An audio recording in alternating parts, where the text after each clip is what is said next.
Weird and Worthwhile podcast. Hello, friends. Welcome to the show. Thank you for tuning into this conversation with myself and Luke McKim, where we talk about SSRI antidepressants, we talk about glyphosate in the food supply, and we talk about the academia citation circle jerk that's happening. We talk about the science and the coronavirus pandemic, and we also talk about nutrition and the three big things to avoid: industrial grains, seed oils, and sugars. We talk about being lactose intolerant as well as retiring at an ashram.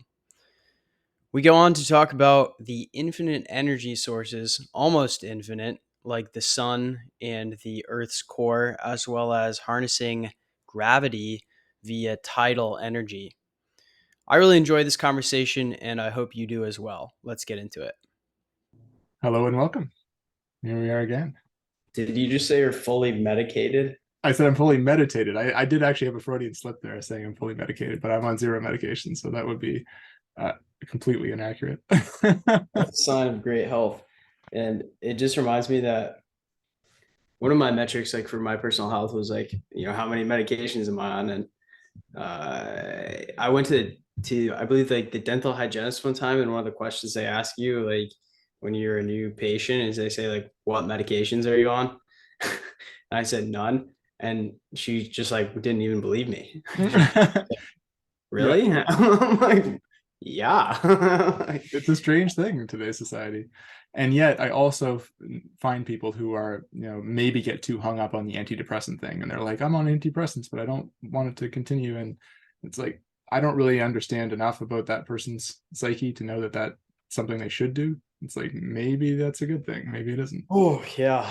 Oh, geez. You really just sent us down quite the rabbit hole. Should we keep going? I guess so. I'm kind of talking out of my ass here a little bit, though. Apart from like almost going on antidepressants myself at one point, and in recovery coaching, being advised to not encourage people to go off antidepressants or drop like prescription medications Oh, I see. needlessly.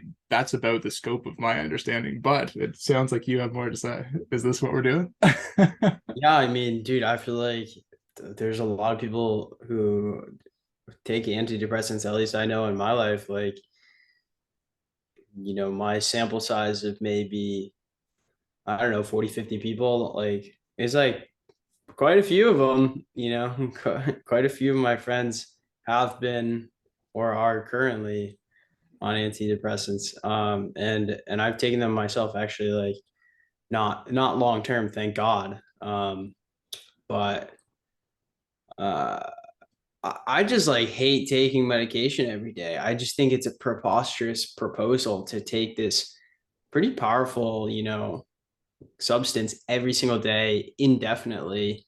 And like there's definitely going to be like some side effects, and then like you said, getting off it is a big challenge. So that's the thing that scares me. And like, so it seems like I should probably do everything I can to avoid that situation. Um, Yeah, because I think if you're in a position where you're able to make your life function and work without needing them, you're that's probably your best bet. Would be yeah, my I opinion. mean, But if you'd have to be if your naive life to, is not functioning and this is being proffered as a solution to that, and you try it and you're like, my life is now working. Uh, but you need to then get off it as soon as possible. Okay, it's naive to think that you can just fix your life with a pill and not suffer consequences down the road. mm, It shit just doesn't work like that. It simply does not. There's just no magic pill. Eventually, it either stops working, causes horrible side effects, or you can't get that pill any longer. Like mm. these things are not always going to be available to you at like a low cost, or like God forbid, you know, someone steals it or you lose it or you're traveling and then you can't get your drugs and you're fucking losing your mind. It's like there's consequences to this. Yeah, it does hurt to be dependent on a substance. I know what that's like when I was smoking cannabis, and like when it wasn't around, it was like, oh shit, it's not around. Like this is bad. Like it needs to be included in my life or things are not okay. So yeah, to be dependent on Right. something is it's a tricky situation. But we hinted on something there which I think is worth diving into. And it's a conversation that I had with my girlfriend recently. And it's parallel because we were talking about nutrition at the time. And what she was discussing was that a lot of people feel better when they change their diet rather drastically. So when they go like full carnivore diet, they're like, I feel great. Or when people go full vegan, they're like, I feel great. And that may be true because you're including things in your diet or you're excluding things which are a good change. Long term, maybe there's more of a balance needed, and going into one of those extremes has its own pitfalls. But our body seems to like these like cycles of change. Maybe like we're used to eating foods with different seasons or something to that extent, but there seems to be an appreciation by our body for shifting things up and shifting our rhythm into something else. And that may be kind of what you're talking about with antidepressants, is that like at the moment of their introduction, it's a really good thing. And then if you just stay on them long enough, the situation isn't really as good anymore. And it's kind of like that with cannabis. Like cannabis was great initially and in small doses, but then over time it dims the human spirit. And then you're just like operating at lesser capacity and you don't have a very good memory and you're less motivated and a host of other things. So Right. yeah. Anytime you're eating something every single day, that's like powerful, like there's going to be substantial long-term effects of that. Your body is going to change because of that. And the interesting thing with SSRIs, which is the primary like antidepressant, is they actually don't really work like right off the bat, which kind of sucks. It takes weeks or months for it to build up in your system, and then it starts to have effects. Supposedly, like maybe it kind of works for some people, but the side effects are pretty big time. Even like getting like through the on ramp, and then they tell you like push through the side effects, and then so it's not really like this like great solution at all. Like I mean, I'm shooting from the hip here. I haven't done like my scientific research, but I'm pretty sure it's been studied that exercise and like long cardio exercise, as well as a few other basic solutions are more effective than antidepressants. Exercise is the best antidepressant there is. This is my personal experience. It's like when I'm not getting good cardio in my life and some sunshine, I get Right. depressed. Sunshine is the other thing. Like, yeah, like vitamin D, cardio, like, and so I'm sure sunshine has other benefits other than just like vitamin D, right? It's gonna help your circadian rhythm and it just feels great. I think it's like obviously essential for many biological Oh yeah. processes. I mean, we're interfacing with the source of all life. Like, how can that be? Right. That Exactly. feels rather So essential. It's just I like have this I need to hilarious, connect with the source of right. everything. This is where it all came from. Well, actually not quite. There's actually only two sources of energy in our world. The basically the inferno above and the inferno below. Um, that is the source of all of our energy. Do you know what I mean? I do know what you mean. Yes. Okay. Yeah. Yeah, so I mean there's the sun and there's the earth's core, and I think in early life like a lot of the volcanic activity on earth is fueled the origins of life. So like the hot oceans basically, and the sulfur coming up, and that was kind of the breeding ground for the early microbes. Mm. Um, and I do still think like geothermal energy is important. Like I'm really looking forward to going in a hot spring pretty soon when I go out to Oregon, and Mm. breathing that air and getting that water on your skin. I think is really healthy. As well as going out to the ocean pretty soon. The ocean air has sulfur and iodine in it, which is good to breathe in. Uh, Yeah, so there is something very noticeable about going to a marine shore and just like feeling the air and being like, oh, okay, yeah, this is immediately kind of noticeable and hopefully an improvement. And maybe living that long term, you're getting some like metals or you're more interface with metals. So I don't know if that's the best thing. But I did have something else I wanted to say, and it's this: there are two sources of energy. There's the sun and there's the Earth's core that we're interfacing with. And yes, I agree with you in three dimensions. then we're getting into a bit more of an esoteric discussion. Well, before we do that, I want to actually finish the initial thing I wanted to say, which was when you said we're interfacing with the sunlight that created all life on Earth. It reminded me of this hilarious piece I just published on my email newsletter, which is this propaganda about glyphosate. So I'm learning about glyphosate, and so I googled what is glyphosate just to see what comes up. And the first images that Google presented were like propaganda pieces, and they basically said glyphosate is less dangerous than sunlight, which I thought was so funny. It poses less risk than sunlight. And so a patented antibiotic and herbicide is less Yeah, dangerous than the and sun, which created all life. and it was originally designed to strip the minerals off of tanks. That was its original purpose. Right. It was like, we're going to use this as a thing to strip minerals off of metal. And then this is almost mind-boggling to know that this is how it got turned into an herbicide. Some people just threw some on the ground out back of the factory, and then it killed all of the green life. And they're like, this could be great as an herbicide. And just Wow. like, just wrap your head around that for a while. And like, we've gotten to the point where this substance is on everything, including like wheat right before it's harvested and is then eaten by us. It's like, what sort of, I want you to picture in your mind this Disney scenario where the birds are chirping and there's like magic in the air, and the earth is magical, and there's like a kinship between the spirits and the animals. And then there's something, some substance, some sludgy substance, which when it's introduced to the green life, kills everything it touches. It's like, does that sound like something that we should then distribute en masse and put on all of our food? It's like, No, it really doesn't. And all the soil, and it gets in the water, and it builds up in our bodies and in the environment. It's so, yeah, I mean, it's been decades now that they've been adding it, and it just keeps building up and up. And I'm just reading this incredible book by an MIT research scientist, and I'm just learning so much about chemistry and biology, and like I'm like, wow, this is like fascinating stuff. And then she like ties into how glyphosate plays a role, and I'm just like, I feel like people are starved of this like real science, like actually like going in depth into like the molecules and how the proteins are built and how they create cells and how the immune system works.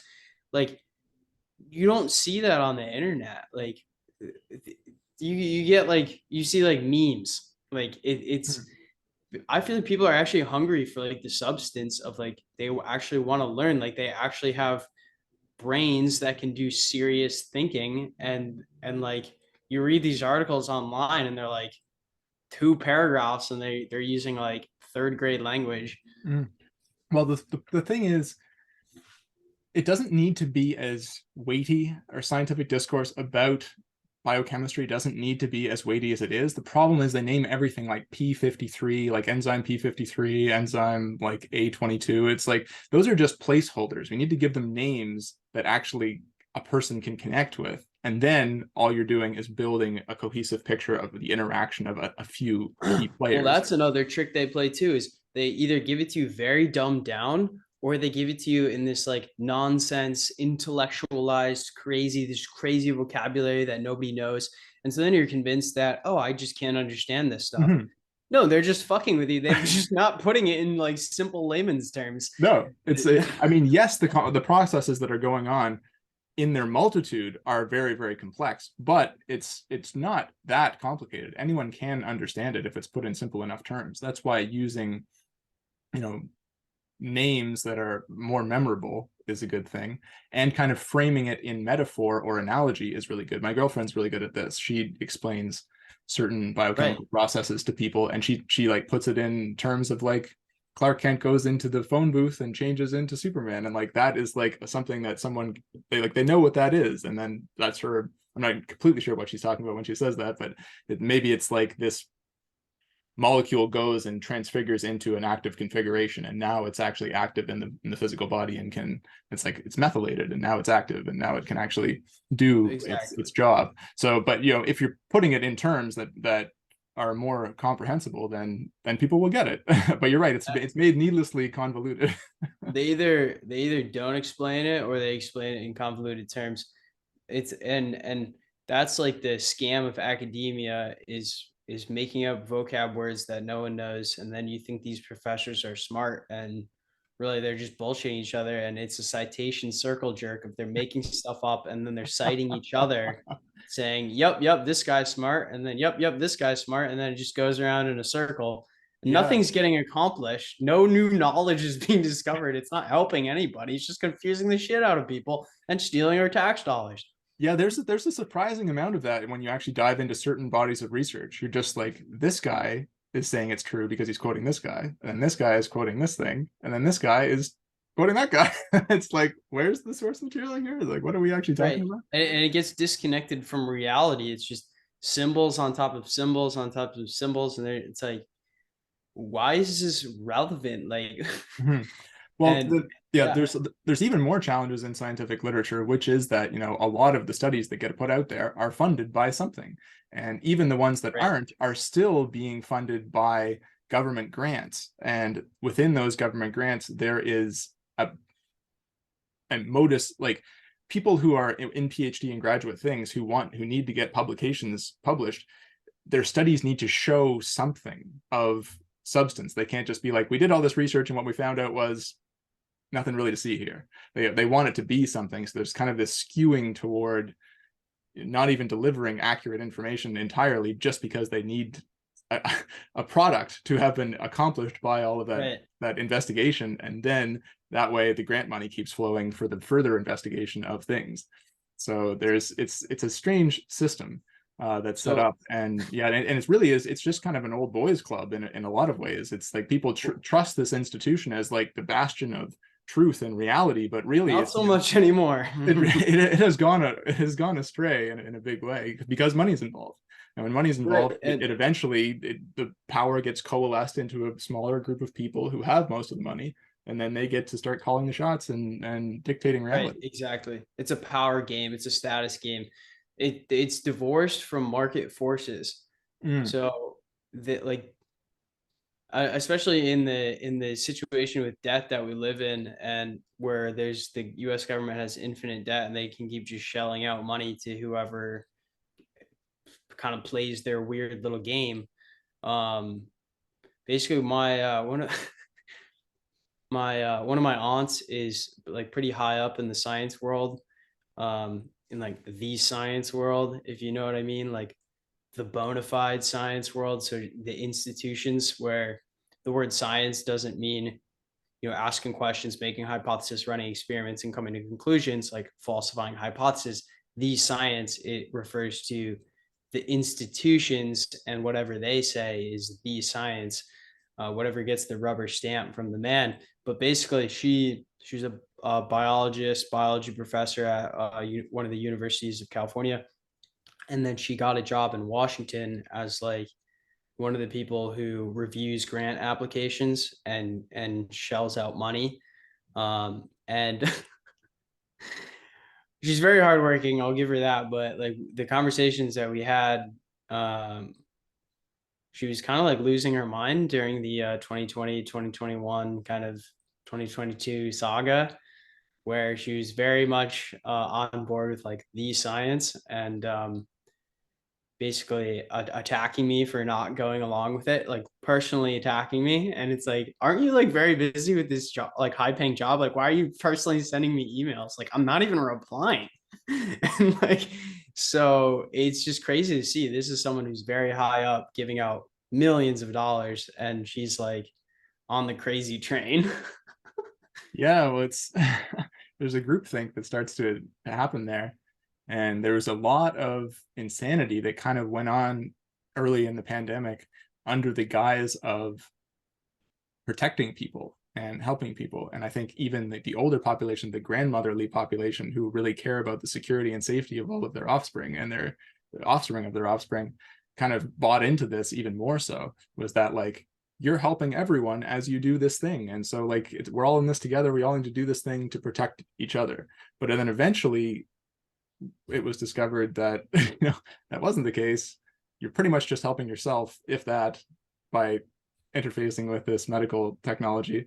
And so, but then it kept going on longer and longer. Like Longer and longer. so They're still many of the milking it. things which were predicated on you're doing it to help other people still kept getting pushed. But now it's like, well, it really is just a personal decision now. So Yeah. all of this should just fall away. All of the rest of all the social pressure to do things that we know it doesn't make sense, and yet it continued on and on for years.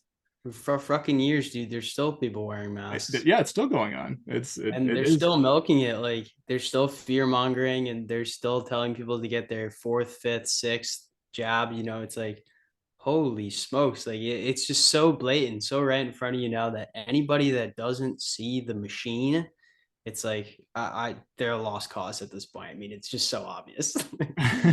Such a mess. Like, the censorship, it's like, it's such a mess that, like, you kind of like have to like leave it behind you. There's tons of people on the internet, or I say on the internet, I mean, they're in real life doing science independently. There's professors quitting academia. It's a lost cause. We're just going to do critical thinking and science independently. We're going to put our research out. We're going to run courses on Zoom, and we're not going to even mess with the government. Yeah, you almost just need to pull away after a point. It does kind of feel like a lost cause.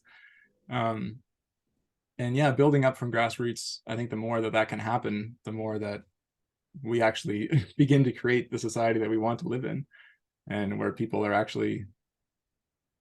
I mean, think about it. Think about what you're doing. You don't have any like government credentials. I don't. No. And it's going well. It's going well for you. And I bet it's going well for your clients too. And it's going great. Yeah. It's awesome.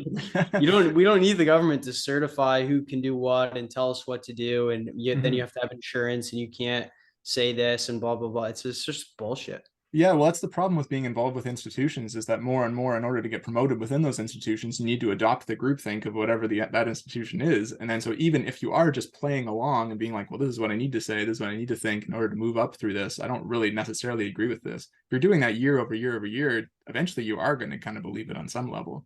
And then you're shifting who you are just to be a part of a system that ultimately isn't really necessary to accomplish good things. And what's their power? What's the power of the credentialing bodies? Their power is to give you it's to give you the license to distribute drugs. That's where they're exactly. Yeah. Most of it is like, you need to have a certain tier of academia or a certain tier of certification in order to distribute pharmaceuticals. I'm not. We don't want to do that. We don't want it anyways, so we're good to go. Exactly. We are good. And now I can just lean into the many, many years of yoga and consciousness research that I've done, mostly uncredentialed, mostly just because I found it to be fascinating and personally valuable. And I get to just share from my own experience and completely transform the lives of people who choose to listen and work with me, and it's a very rewarding thing. Where are you with nutrition and your studies on that, your personal experiments, and what you've learned from working with people over the years? Well, obviously very important. Obviously, well, more like, we had a little bit of this discussion in a recent podcast, I think, but it was just this the function of organic being important, mostly just because of what we already talked about. Less poison, you're not accumulating poison in your body. That's kind of the key function of that. But mostly it's just a balanced situation. So you're including more greens if you aren't having greens, and you're trying to have some form of protein, carbohydrate, and fat in every sitting. And some people might disagree with that. There's a lot of different ways to eat which are functional, and it's probably more tailored to the individual than people might think. That's why a lot of the fad diets don't really work. And you can't really force yourself to do anything that you ultimately over the long term don't want to do, or else you'll just be miserable and you'll wind up doing the thing you want to do. So it's about finding things that people are actually willing to do diet wise, and then implementing those small changes. And even if all you're doing is starting to include like some green smoothies or some green juices in the morning, like that alone will actually start to give you some more nutrients, and your body will thank you for it. And beyond that, it's really down to the individual, and just trying to make, ideally no fast food, ideally less processed food. And then beyond that, just like, it's easier to eat healthy than a lot of people think. I have this discussion all of the time with my girlfriend. We'll whip up an incredibly nutritious, amazing meal, be like quinoa and like bell peppers and like a salad and some steak and like some good like organic salad dressing and sauces, and the whole thing takes under 10 minutes and the meal is ready and it's delicious. And again and again in her practice as an naturopathic doctor, she hears people say like, oh, I don't have time to eat healthy. It's too time consuming. Like, it really isn't. It 100% isn't. You just need to spend 10 minutes in the kitchen and you're good to go. Yeah, I mean, I could definitely push back on that.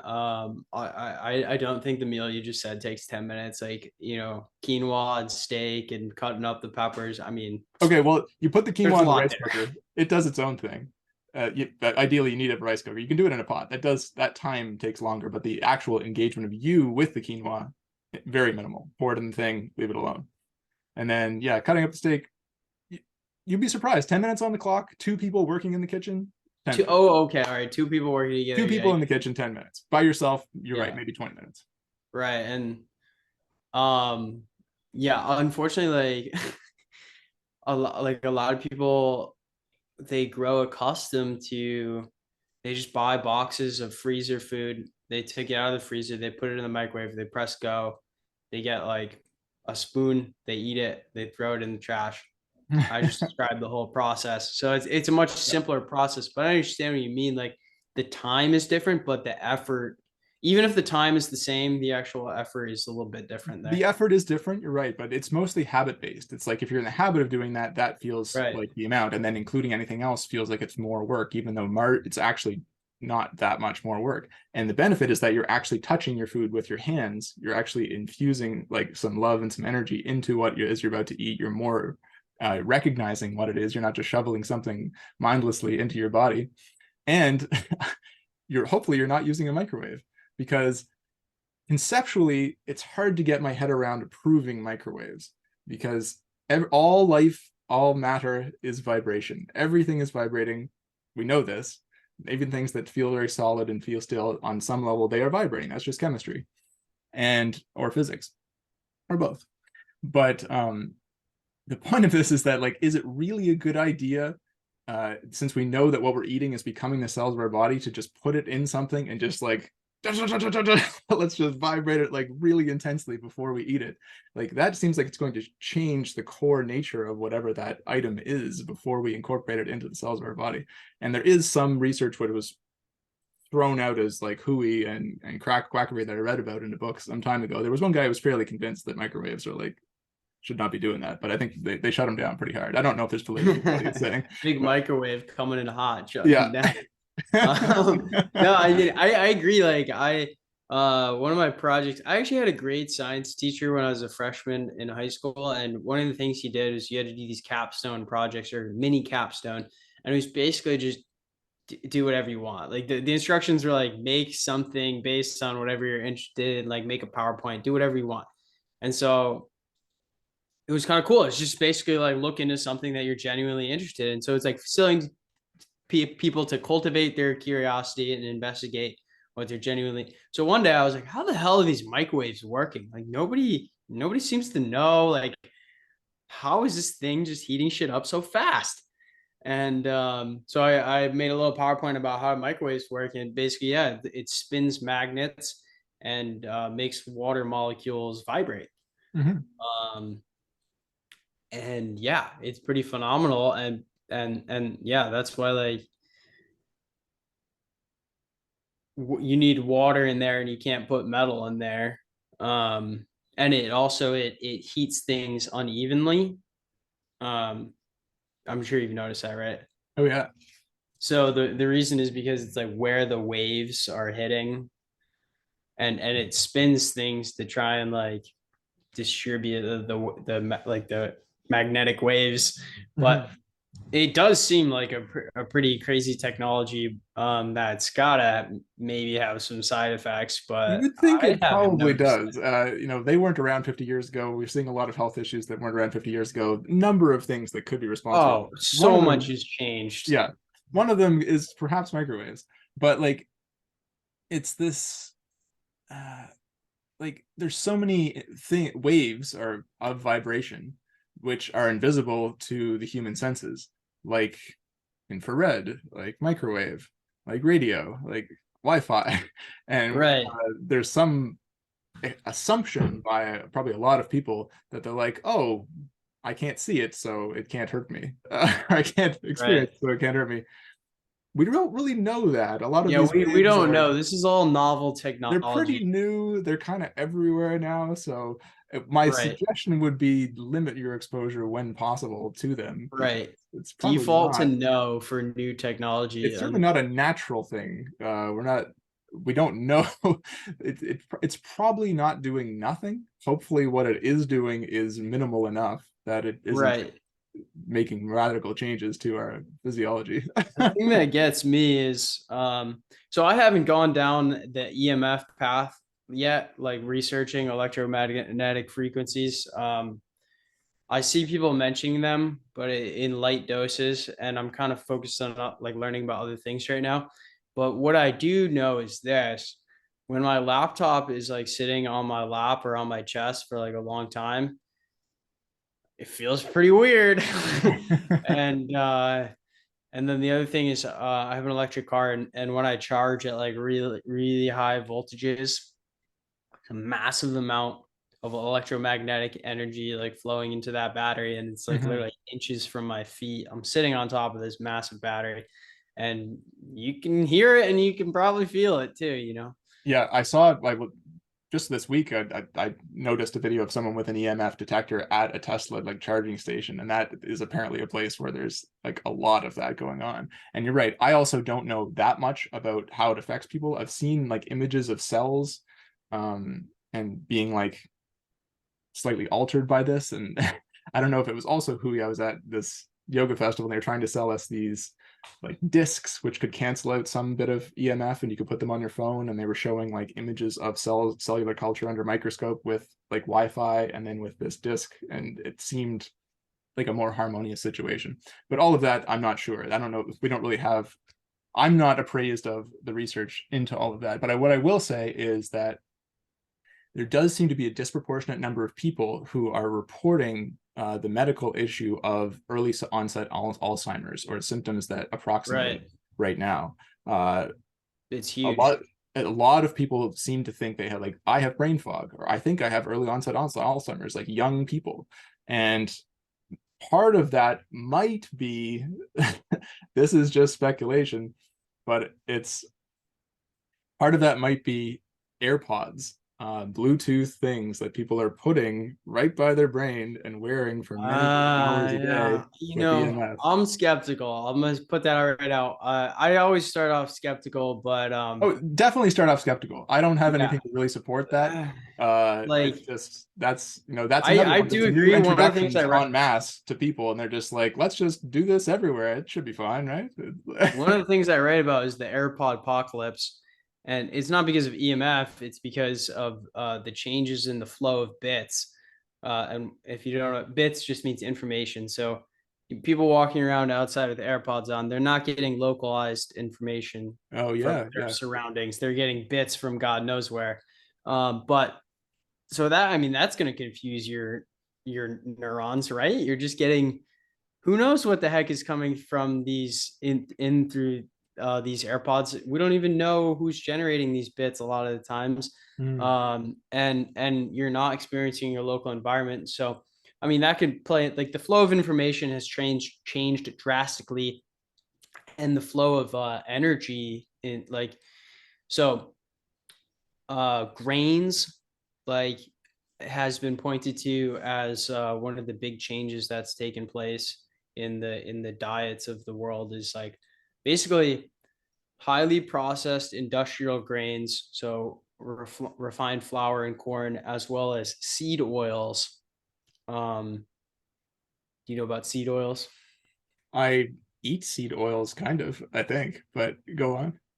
So like canola oil is actually rapeseed oil, Mm-hmm. which is seed which they process using tons of chemicals, and they have to bleach it and they have to make it not smell bad, and then they market it as vegetable oil, which is Mm-hmm. just an unbelievable failure of regulation. How is that allowed? You take rape seeds and call them vegetables? This is Mm-hmm. ridiculous. So yeah, people are eating these seed oils which we are not biologically evolved to eat, and they also go rancid when you put them at like hot temperatures, like over 400 degrees, which happens all the time. Mm. So Mhm. seed Yeah, oils are wow. very bad. I didn't know Processed that part, are very bad. but I did know that, like, certain oils like canola oil are, they have a lot more trans fats in them, and then those have a trickier time interfacing with the human body, like So they're fitting called into our existing PUFA, cells. Like, poly.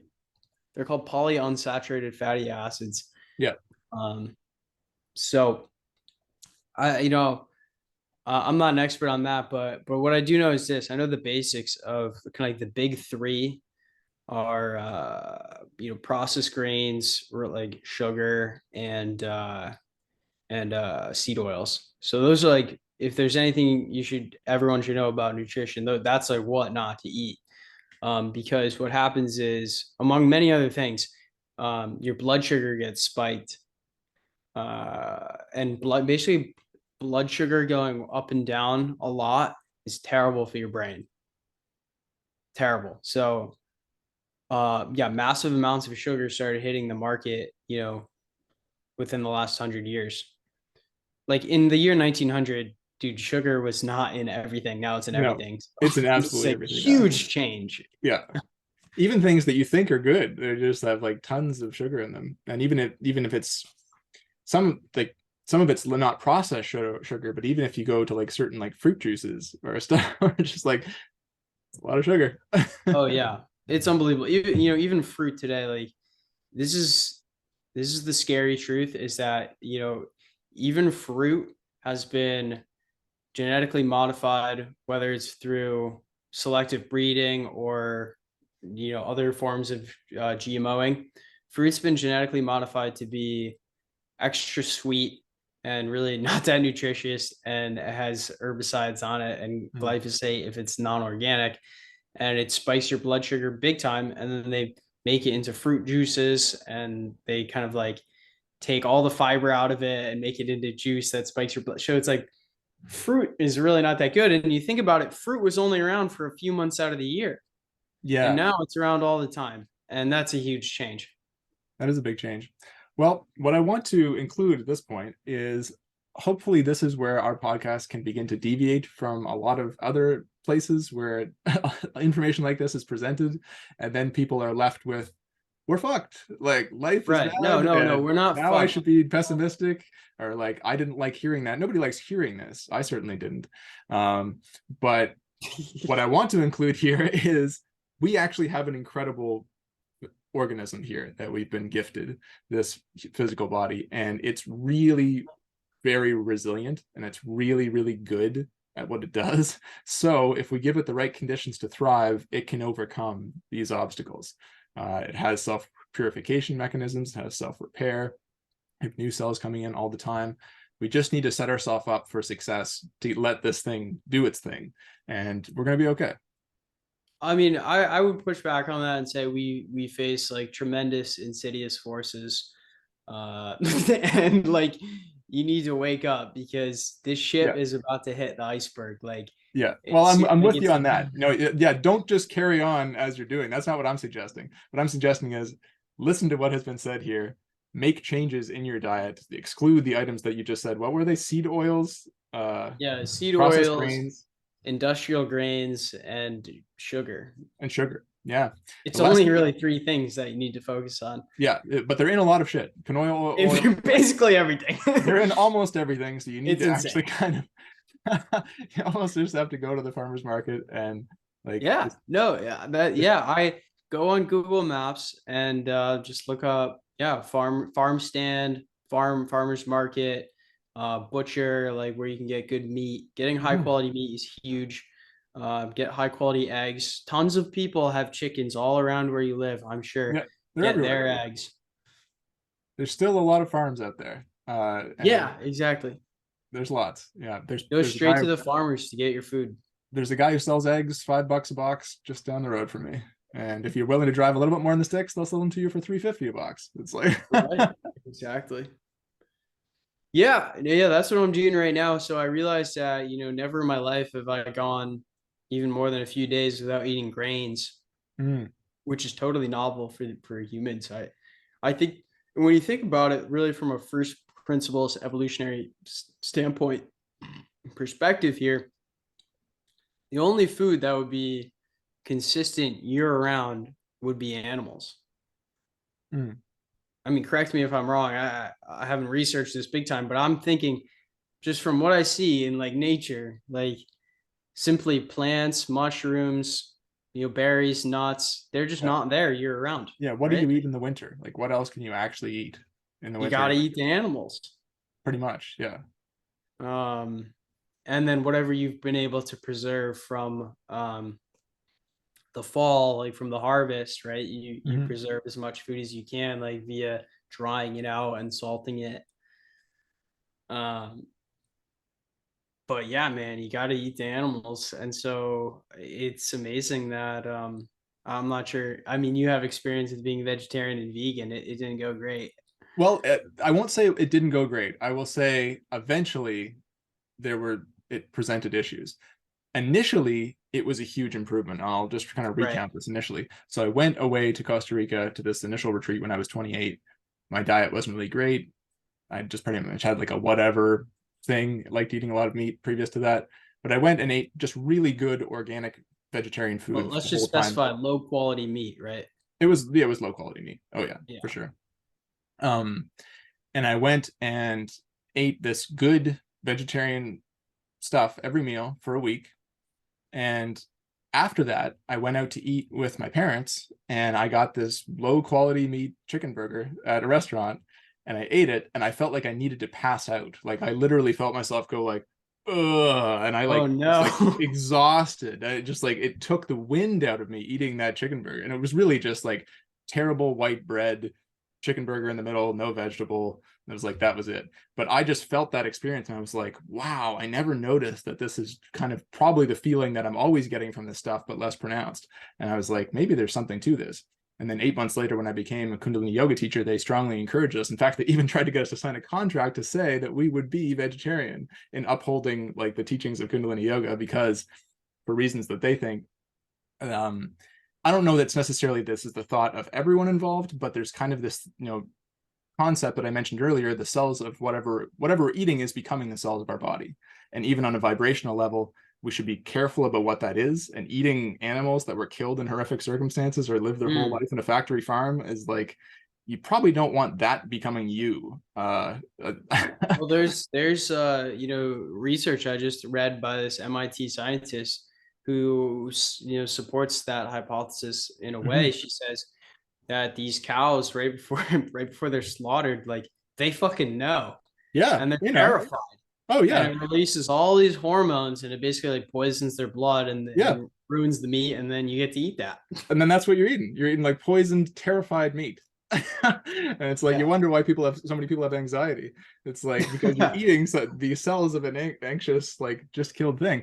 But so anyway, all that to say, I went on and was vegetarian for 3 years, and then eventually I started dating this girl who really encouraged me to become vegan, mostly because when I excluded dairy from my diet, which I actually really think is a great thing, and now I don't eat dairy anymore, I was able to breathe better. And by that point, breath practices have become so integral to my well-being. Like doing these morning practices that involve breathing in different fashions is what created the wellness in myself and the advancement of So consciousness within my whole once being. again, So it was important enough to me to be able to breathe well that I was like, sure, I'll get rid of dairy. we have to specify what you're talking about when you say dairy. Are you talking about grocery store milk? Yes. Yeah, so Talking about, that's like pseudo dairy. That's like crazy, homogenized, pasteurized, watered down, filled with hormones, all this bullshit. yeah. I I'm, used to drink a lot of I'm that. In Canada, we have this thing called chocolate milk, and it's pretty much that oh god, with chocolate added. I consumed a ton of that because I thought this is a great post-workout thing. I always yeah, felt bad after I ate it, and I never connected or drank it, and I was never really put that together. That I was like, why do I feel bad every time I consume this? right. So like, I don't know. Do people put yogurt and cheese in the dairy category? So yes, but you can get cheeses that don't have lactose. So there Well, are no, some cheese like, doesn't have lactose. Very um, small amount, if any, because basically cheese and yogurt is fermented milk, right? yep, I think Pretty so. sure, right? I mean, yogurt definitely, but yeah, cheese Yeah. is milk, and basically the bacteria consumes the lactose, and so there's very little lactose. I guess I can't really speak to that enough, but I do know there's, when you go to the cheese place at the local farmers market and you say, do you have lactose free cheese? They're like, yes, we have 3 varieties. We have a Gouda, we have like a Jarlsberg, and we have something else, or maybe 2 of them are Goudas. And then they would admit there is lactose in the rest of it. Also, when you go to buy yogurt, there specifically is lactose-free yogurt, and that's because they include something called lactase, which is an enzyme that breaks down lactose. So it still has lactose, but then there's also an enzyme which is disrupting the lactose or cleaving it. So, All right, let's go to ChatGPT and see what it has to say all right, about, let's see what we got here. does yogurt have lactose? And yogurt's a very broad term. There's many kinds of yogurt, but my experience is that the effect of milk and the effect of yogurt and cheese is much different on me because of the quantity of lactose, I suppose. ChatGPT is frozen. Oh, it's typing very slowly. Yogurt is a dairy product made by fermenting milk with bacteria, while the fermentation, it quit on me. Okay. I think it Well, was starting to say what you were saying. this is the promise of AI, guys. It Yeah. works until it doesn't. Well, let's just for a second here, let's take this in a slightly different direction. We all drink our mother's breast milk when we're young, and that seems to be a good thing. It's like, oh, that's good nutrition for the baby. It's like, that's human milk and you're human, great. It's like, should we really be drinking the milk of something that is not a human? It's like, yeah, I mean, the answer depends. Have you evolved to drink that milk? yeah, I guess humans have been living in partnership with cows long enough that maybe our physiology has shifted, or like, and goats. And But the milk has changed so much. There's yeah, certain cows that produce different kinds of milk, and you know, most people have not drank raw milk, which is much different from the grocery store product, almost to the point where it's horrifying that nobody told you what real milk is like. Have you ever had raw milk? I've never had raw milk. No. Oh, you have to experience it. I mean, I wouldn't recommend it. If you have a lactose intolerance, then it's not for I you. think I do, and that's Yeah, a maybe lot of more of a adults me do. thing than just a vegan or thing or something that everyone should do. But I think I actually do kind of have a lactose thing. Well, Yeah. what you can do is, so I go to the local dairy farm that's very close to my house, and the cows are right there. You can see the life they're living. They're eating the grass, and it's great. And I buy their yogurt, which is just their milk that's been fermented. And so, yeah, I mean, the internet confirms that the fermentation process reduces the lactose content, but it still contains lactose, although the amount may vary depending on the specific type of yogurt. So, some people with lactose intolerance find they can tolerate yogurt better than milk because the bacteria in the yogurt breaks down the lactose. So, Okay. So reduced content. Yeah. yeah, I don't drink raw milk anymore just because it does have a ton of lactose, Mhm. and that can be aggressive. But I love the yogurt. I eat the yogurt every day. Oh, I eat lactose-free yogurt all the time, and Yeah, I mean, you it's a gotta try staple my for me. yogurt. It's game changer. Okay. It's like it's called so the when you get the yogurt in like the glass jar, there's like a top layer that's different than the rest, and that's because like the cream rises to the top. Mhm. That's how you know, oh, this is the real stuff. What's your yogurt called? How can I get it? Is it just from like local farms? Is that the only way? Yeah, it's just Benedict dairy yogurt. So they you know they milk the cows, they make the yogurt, they put it in these glass jars, and then there's like a $2 deposit. You eat the yogurt. I usually buy 3 or 4 at a time. It lasts me a couple weeks, and then I bring the jars back, and the Nice. process I have dairy continues. farms all around where I live, so I should investigate and see. They actually do have a farm stall kind of close. I wonder if they have something like that.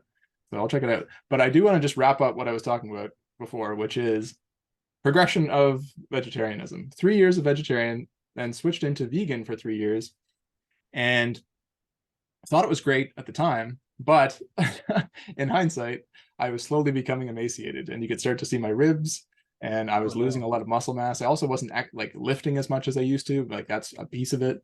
But ultimately, I met my naturopathic doctor girlfriend, and she took one look at me and was like, "You need to eat meat right away." And I did. I started including like some eggs, and my body was like hungry for those eggs when I ate those eggs that Oh, first I time. bet, dude. Like I ate a hard boiled egg and my body was like, we need more. We need more. Yeah, no, eggs are a lifeline for vegans. I suppose they're not supposed to eat eggs, but I think they have to. Well, yeah. I know some people are vegetarian with eggs and some people are vegan with eggs, but yeah, it's I mean, I don't understand how that's possible. Like you have to live on grains, I suppose. Like I don't eat, I'm not eating grains, and when I do, I eat very little. Like I buy oats from the farm that's right near my house. Like so, but right now I'm actually doing no oats at all. I'm just doing grain free for a little bit. It's an experimentation I'm doing. And I just can't help but think to myself, like, okay, if I can't eat grains, carbs, like if I can't eat grain, like just hypothetically, if I was vegan or vegetarian and I'm also not eating grains, what's left? Like potatoes? Like, but that's just a starchy carbohydrate. So, um, yeah, yeah. It's more limiting. You can eat delicious vegan food, and a lot of it includes like quinoa and like uh different like dressings and like good greens and avocados and right. yeah, still fruits. And anyway, I actually still really enjoyed what I was eating, but it was clearly important that I started to eat meat again. And now I have started eating meat again, and I'm delighted to have started eating meat again. And I'm trying to find meat that is more ethically sourced. Like there's also I don't know if this really plays into what we were talking about before, but there is halal meat. And that is, a specific type of ritualistic killing of the animals. It's what all the Muslims need to eat. They're not allowed to eat meat that isn't halal. And part of that is like this bloodletting process. And I don't know if all of it is, I need to learn a little bit more about it. It does seem to taste better, but I don't know if it's actually like a more ceremonial interaction with the death of that animal, so the animal's less terrified. And it's like, yes, the animal's still going to die, but there's some reverence in the process. And yeah, maybe the animal is like, okay, I'm dying, but I'm also, I'll probably be reincarnated, and and my meat should go to a good source. So, yeah, I don't know that it gets that involved, but you can find ways of getting meat that is, you're right, high quality meat, and is hopefully killed in a more humane, even though they're animals, way. Yeah, I mean, I think the big thing is like just get your food from humans. Yeah. That's the conclusion that Michael Pollan comes to as well, is like food from other humans ends up being healthy, but food from corporations ends up not being healthy because a corporation is not a human. It's a functional algorithm that doesn't give a shit about you. It's just a money generating algorithm to please stockholders. Right. It's like it has no ethics of itself. It only complies with regulatory boards. Like right. It isn't a human. You're right. So and the regulation and the regulatory boards can be captured, and then they have been captured. They've completely failed us. They've pretty much been captured across the board in every sector. So that's not great. It's insane, man. I mean, the like research that I read about glyphosate just seems like it's so obviously not something that should be anywhere near any human in any amount. And like it's just like lead. Like no amount of lead is like safe to be in your body, right? No. But and with glyphosate, they basically say like, yeah, like it's getting in the food, but that's okay. And they just have like these like levels that they accept. The levels go up over time. Like what? It accumulates. It accumulates in the bodies. It's just like you don't want DDT in your system, but like as organisms eat, like as it gets into the fly or like the mosquitoes, and then the birds eat the mosquitoes, and something eats the birds, like through the trophic levels, the accumulation of that poison increases, and also it just increases over time. So it's one of those things. It's a slow what I was saying was the regulatory agency came up these levels that they deem acceptable, and then they changed them and they increased them over the years as they get paid more money. Yeah, they're like, we're gonna kick it up a little bit. Like what do you mean it changed?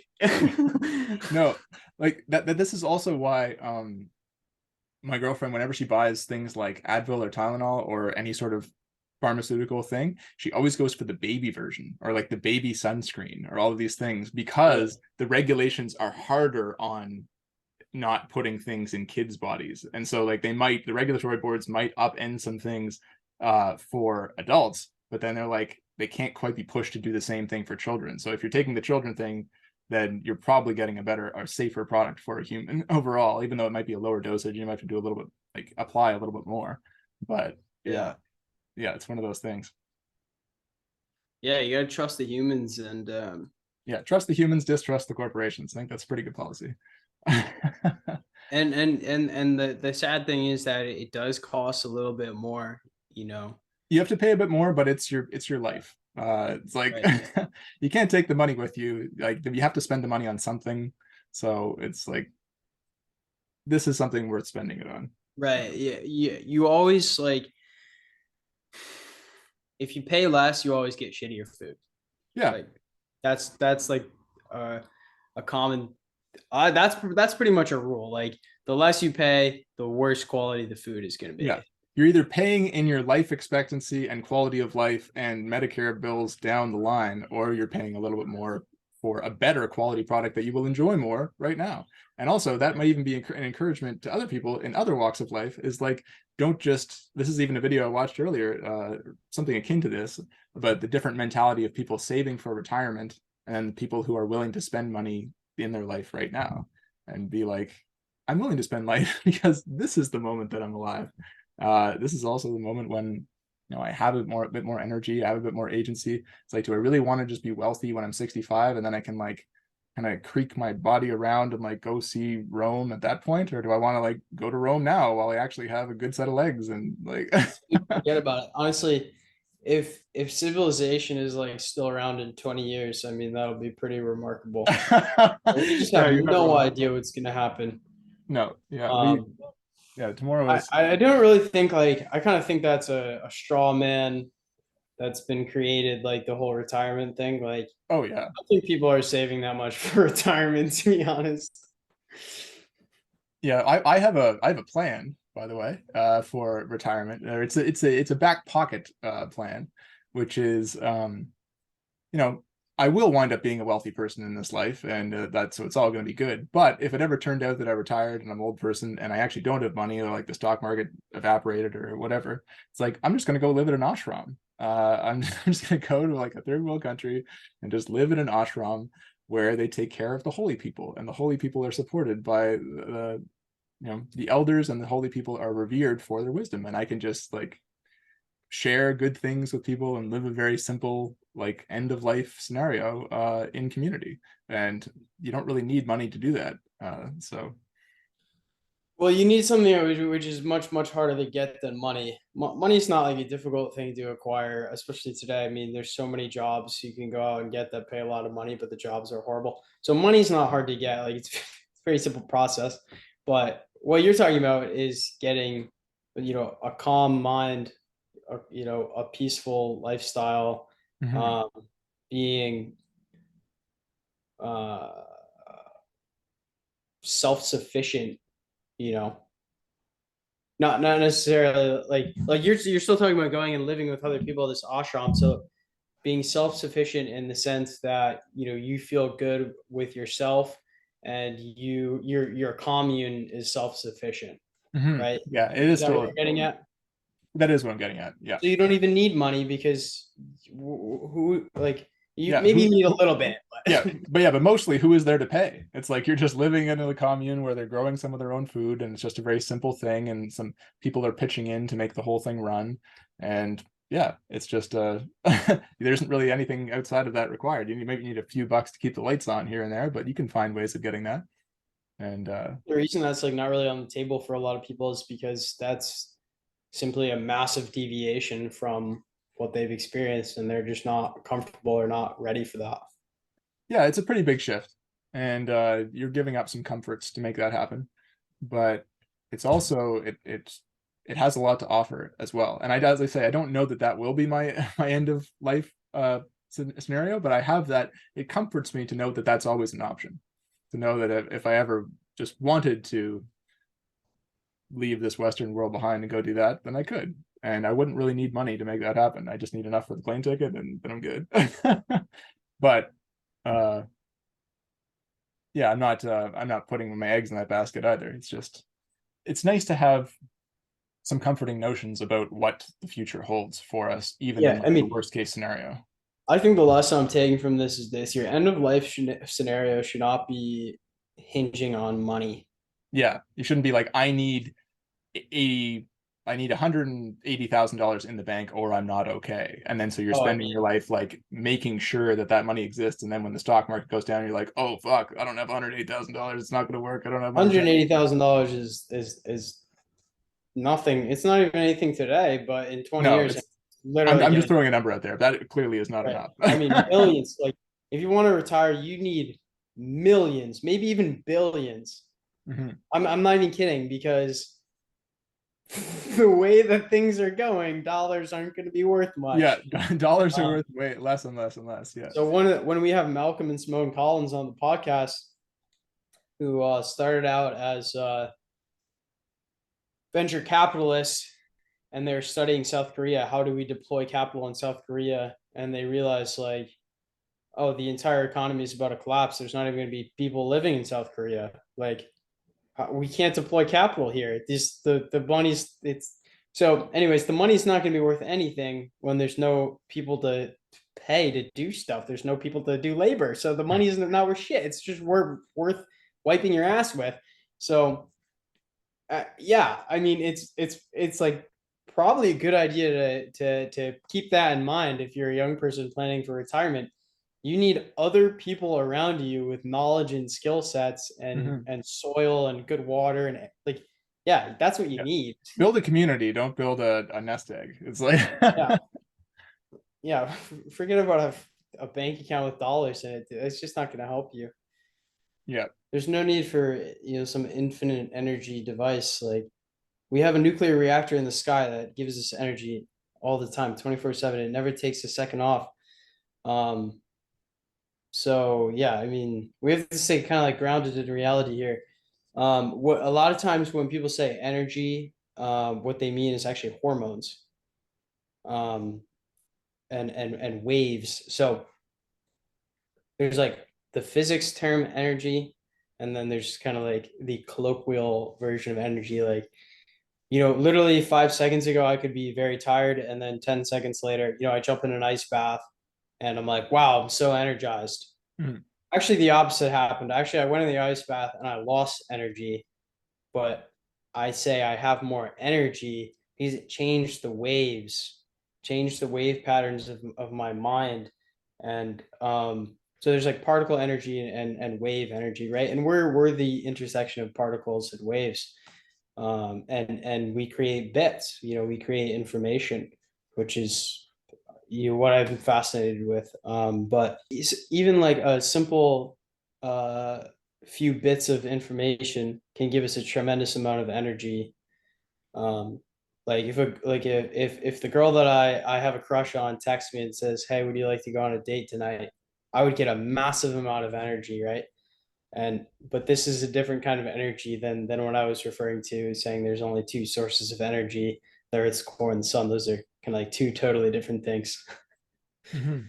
Yeah, I see what you mean. Yeah, I guess having a working definition of what it is we're even talking about is almost required to have a discourse that makes even a little bit of sense.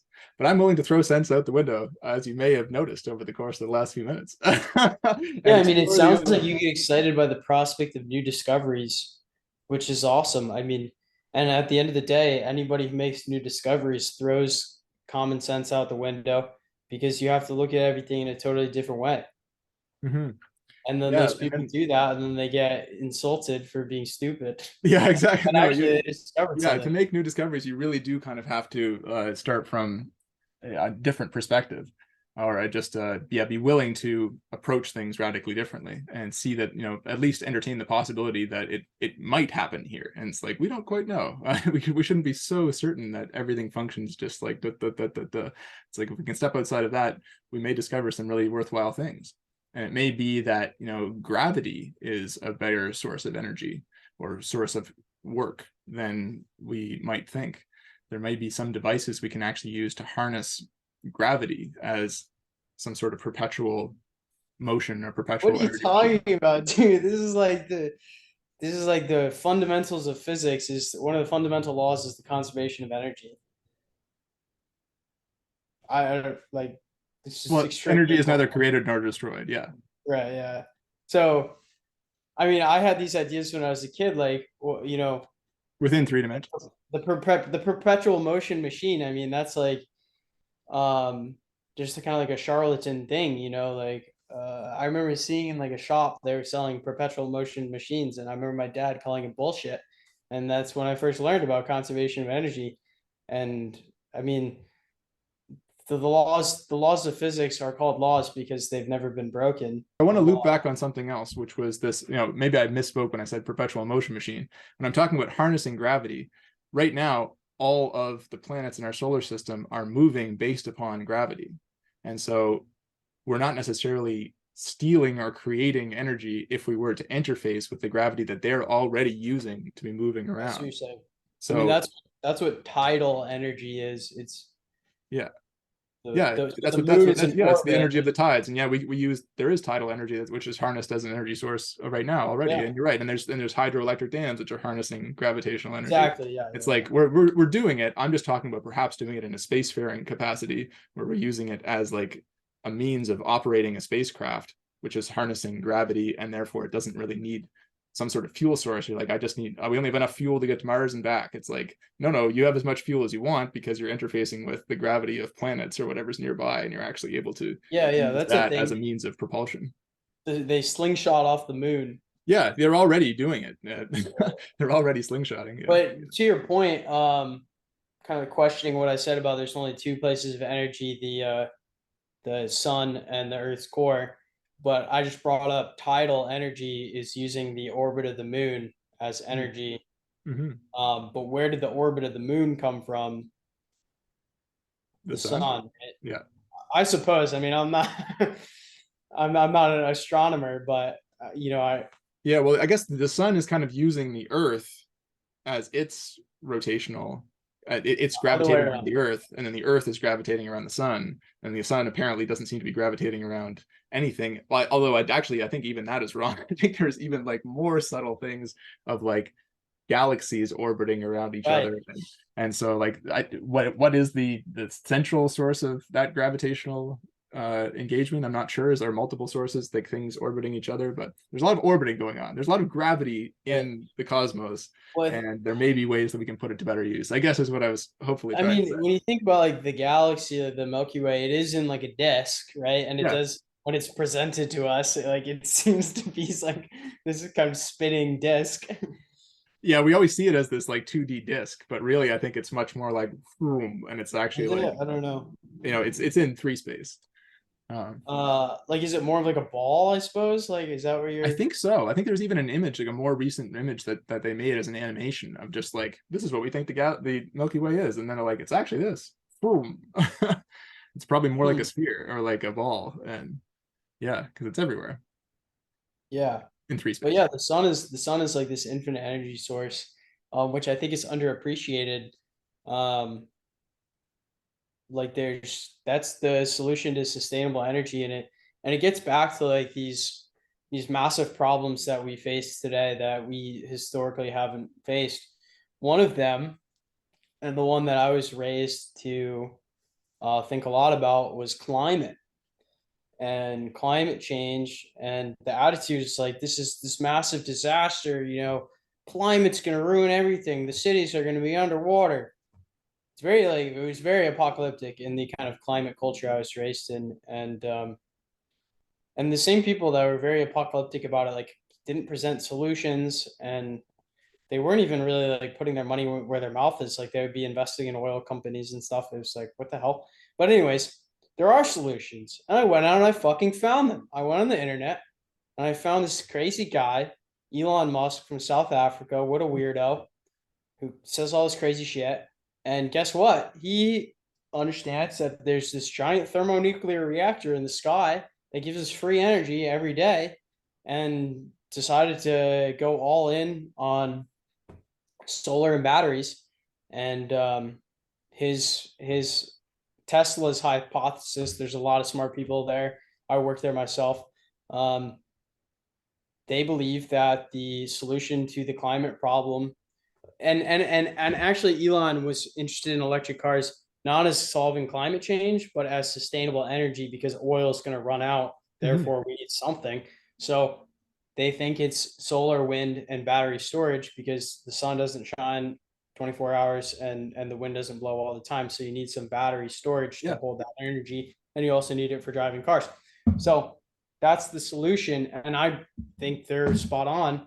And so once you get the solution, though, that's not the end. You have to actually implement it. And that's the hard part. So there's millions of people today implementing that solution of sustainable energy using wind, solar, and batteries. And so we're on the right track and the problem's getting solved. Yeah, I agree. It's definitely a much more sustainable solution. And I think you're right that like the problem as we can see it is that gas runs out eventually. We only have so much fossil fuel, and then eventually we're going to use it all. Whereas right now, a lot of the problem as they're putting it is like, we're emitting a lot of CO2. Like, oh no. It's like, there have been a lot of times in human history where there's been a lot of CO2. And it's like having a lot of CO2 actually apparently improves plant growth. Who knew? And, and there's a lot more like green on, there's apparently, this is just something I saw yesterday, but within the last, I don't quite know what the time span is, but I'd have to find out what the time span is, but 2 land masses worth of the United States of new green plant life has been created within some span of time. Kind of a meaningless thing to say it without a time span, but that was just a little factoid I encountered recently, which is just to say that, you know, plants like CO2. So as we're making more CO2, we're going to make more plants, and then the more plants can actually, you know, they're absorbing the CO2. So it's like, it isn't necessarily the worst thing to have some more CO2, but it is a harrowing thought to think that we're going to run out of the only thing that we're mainly using to power our entire society. So in that way, obviously, use the big nuclear reactor in the sun. Let's get that to work for us. Can you imagine if a couple like billion years of utility? Imagine we just like pumped almost all the oil out of the ground, and then just like built all this stuff that runs on oil, and then it just ran out, and we never built solar panels. It would be fucking chaos. Yeah, it would be the end of society. Eating each other alive.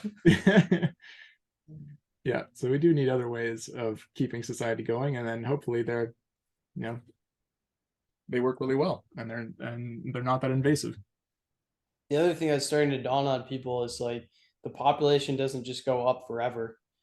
That's one of the illusions people believed for the last decades, was that, oh my God, the population's increased so much for the last 100 years. It's going to increase so much more in the next 100 years. It's like, that's actually not what's going to happen. And they say, oh, it's exceeded the carrying capacity of the earth, like as if the carrying capacity is like some magic static number. No, like, this is nonsense. So yeah, I mean, the current situation with the number of people on earth, which actually kind of isn't even that many in some respects, there's not going to be this many people for very long. So this is like a very odd and we'll get time. into that with some of these, like talking with the Collinses. Right, we'll go more in that later. But it's a very strange time to be alive with 10, like whatever, 8 or 9 billion humans. That's we might be at one of our like local peaks of human population. So one of the things I want to ask Malcolm, Collins, and Simone is, what do you guys think is the local maximum and the local minimum, you know, for the next couple 100 years? Like if they were to set the betting lines, where would they put them? I would put them right around probably 9 billion and 1 billion for the max and min. I can see that. So we do need to start to wrap up. I got to go in a few minutes, but first I just want to celebrate the fact that you and I are not the same person, that we are different people who actually have, you know, not necessarily are in total agreement about everything. We agree about a fair bit of things about how things should go, but I think it does create a good dichotomy of conversation here, that it's not just 2 people being like, yes, yes, yes, yes, yes, the whole time. And there can be a bit of, you know, this was definitely a new conversation for us, a little more animated, which I love. It was a bit more animated, yeah. And it's like, you know, neither of us, I think, knows 100% of what we're talking about. So there is that too. But you don't need to know 100% of to move forward and make progress. So it was definitely like intellectually stimulating for you. Honestly, it's worth noting, I have a lot of gratitude for even being here, having this conversation. Maybe I've mentioned to you before, it's very rare to find people who I have great conversations with this, like especially for what, hour hour and a half. I mean, this is Yeah. incredible. And we'd still be going strong. Like, I can keep going, but I'm hosting a meeting in I'm 5 getting warmed minutes. So, up. yeah. Here we go. But thankfully, we decided to keep doing this. So until the Yeah. next one, and Such on a we go. blessing. It is a blessing. All right, guys. Thank you for listening. Check out the links in the description and have a great rest of your day. Yeah. And if you like what you've seen, appreciate a like and a comment and subscription, because this is how we grow the channel. This is how we get the message out there to more people of, just two rational humans having a fun and animated discussion about interesting things together. And sounds good to me. Yeah. And we want to get to know our audience. So, feel free to book a call with us via the Calendly link. We'd love to talk to you. Yeah, right now we've made ourselves available for that. So there is a Calendly link. You can book a call to talk with either one of us for a little chat about maybe some things you want to work on. Maybe you're just have some feedback about the podcast and how it could grow, or you have some ideas about guests we could have on, or whatever it may be. So we've set aside a little bit of time for that to happen. So reach out to us and let's do it. Until the next, good night. Thanks for listening. We have some links in the description of ways that you can connect with us directly. At this stage, that's something we're offering. So you can book a call to speak with either one of us for 15 minutes. Let us know what you thought. Let us know people that you think we should have on the podcast. We really would value your feedback. There's also some links for ways you can book personal coaching calls with me. Our first conversation is free, and I'm here to help people move through harmful habits. And I would love to help you in this way. Hell yeah. Yeah, I personally benefited from the coaching. So like, book a free call with Luke, or if you just want to shoot the shit with me, book a free call with me via Calendly, and we'll do a quick little Zoom call and just talk about whatever. You can follow me on Twitter, Chris James USA, and subscribe to me to my newsletter on Substack. And there's a lot of great stuff on the blog there for you guys to check out. So thank you again for listening. Thanks for listening. See you next time, guys.